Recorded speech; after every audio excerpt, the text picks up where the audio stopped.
Hi everyone, welcome to Officer Mom Journey. I am Priya. Today we are starting our Polity playlist with the foundational topic, the Preamble. And then before that, I want to highlight one thing. That is, this is an overview to help you get started. For deep study, please refer to M. Laxmikanth. I'm going to teach this entire playlist into bilingual, that is Tamil and English, both the languages. Please refrain if I make any mistakes. If I forgot to translate anything into Tamil means, please let me know in the comment. I'll correct it. In this video, we are going to explore what is preamble and origins and significance, amendability, landmark judgments, and finally PYQs for prelims and mains perspective. What is the preamble? It is the introduction, or we can say preface of the Constitution. For example, if you are reading any books, you could see some introduction, right? What is that introduction all about? It says what is this book all about, right? Same way to the Constitution for this preamble. And in this preamble, we could learn three important things. That is, one is nature of the Indian state, and then its objective, and then importance of the Constitution. The nature of the Indian state means it declares India to be a sovereign, socialist, secular, democratic, and republic nation. And in simple term, we can say this means like India is an independent nation that treats everyone equally, respects all religions, is governed by the people, and has an elected head. You could remember this way: our elected head is a indirectly elected person. And then objectives. What is objective actually? The goals the Constitution aims to achieve for its citizens. What are those objectives? Justice, liberty, equality, and fraternity. This justice was inspired by the Russian Constitution. Russian Revolution. And this liberty, equality, and fraternity were inspired by the French Revolution.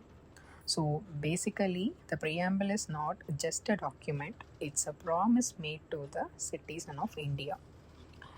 And why it matters? Because this one is the key to interpretation. When the language of any constitutional article is ambiguous, the Supreme Court refers to the preamble. Why? To understand the original intent of the framers. Now you got my point, I hope so. And then amendment and landmark cases to like whether it's a part of the Constitution or not, because if it is part of the Constitution, it could be amended, right? If it is not, means it cannot be amended. Same way.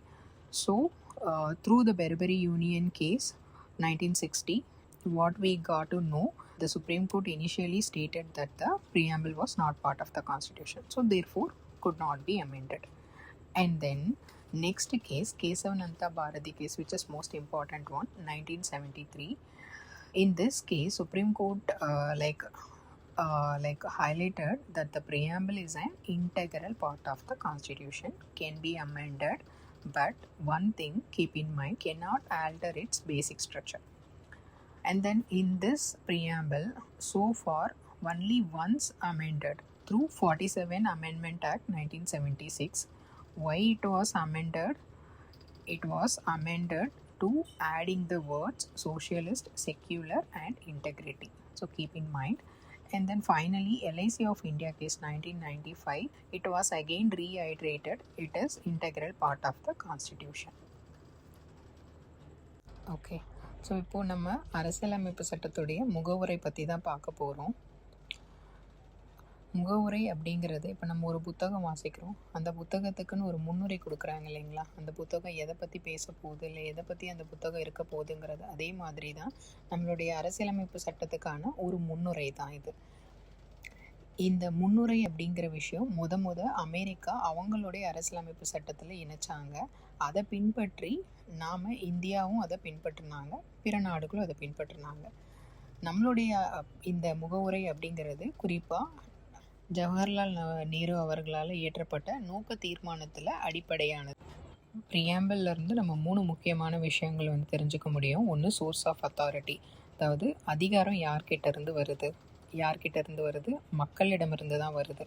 So இது வந்து நீங்கள் இந்த முகவுரையோட தொடக்கத்திலேயே வந்து நம்மளுடைய official டாக்குமெண்ட்ஸ்லேயே வந்து எப்படி start ஆகணும், வி த பீப்புள் ஆஃப் இந்தியான்னு ஸ்டார்ட் ஆகும். ஸோ இது வழியாக நம்ம தெரிஞ்சுக்கலாம் அதிகாரம் வந்து மக்களிடமிருந்து தான் வருது.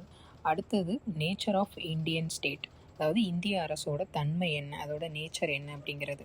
இந்தியா வந்து ஒரு சுதந்திரமான நாடு, இது எல்லா மதங்களையும் மதிக்கிறது, மக்களால் ஆளப்படுகிறது மற்றும் தேர்ந்தெடுக்கப்பட்ட தலைவரை கொண்ட நாடு. இதுதான் வந்து இதோடைய நேச்சர். அதுக்கு அடுத்து ஆப்ஜெக்டிவ். ஸோ ஆப்ஜெக்டிவ் அப்படிங்கிறது நம்ம குடிமக்களுக்காக அரசியலமைப்பு அடைய நினைக்கிற குறிக்கோள் என்னென்ன அப்படிங்கிறது தான் இந்த ஆப்ஜெக்டிவ். அது என்னென்ன? நீதி, அதாவது ஜஸ்டிஸ், சுதந்திரம், லிபர்ட்டி, சமத்துவம், ஈக்குவாலிட்டி மற்றும் சகோதரத்துவம், ஃப்ரெட்டர்னிட்டி.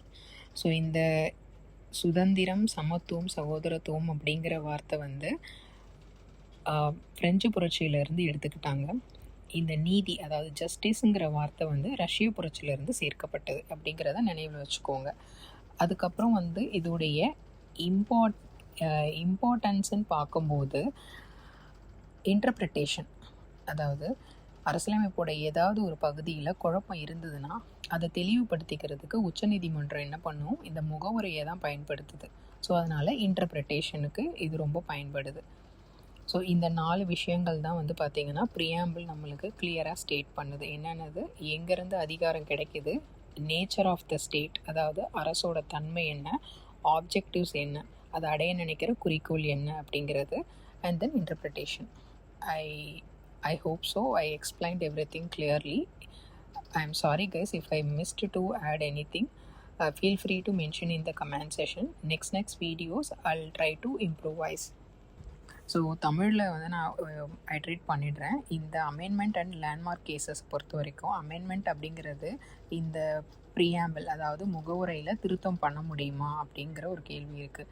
அதுக்கு சுப்ரீம் கோர்ட் ஜட்மெண்ட் பெர்பரி யூனியன் கேஸில் என்ன சொல்கிறாங்கன்னா, இதை வந்து திருத்தம் பண்ண முடியாது, ஏன்னா இது அரசியலமைப்போட ஒரு பகுதி அல்ல அப்படின்னு சொல்லிடுறாங்க. அதன் பிறகு கேசவனந்தா பாரதி கேஸில் என்ன சொல்கிறாங்கன்னா, இது அரசியலமைப்போட ஒரு பகுதி தான், ஸோ இது வந்து ஒருங்கிணைந்த பகுதி, இதை திருத்த முடியும், ஆனால் அதோட அடிப்படை கட்டமைப்பை வந்து மாற்ற முடியாது அப்படின்னு சொல்லிட்டு கேசவனந்தா பாரதி கேஸில் சொல்கிறாங்க. அதே விஷயத்தை தான் மறுபடியும் வந்து உறுதி செய்கிறாங்க எல்ஐசி ஆஃப் இந்தியா கேஸில், இது அரசியலமைப்போட ஒரு பகுதி தான் அப்படின்னு சொல்லிட்டு.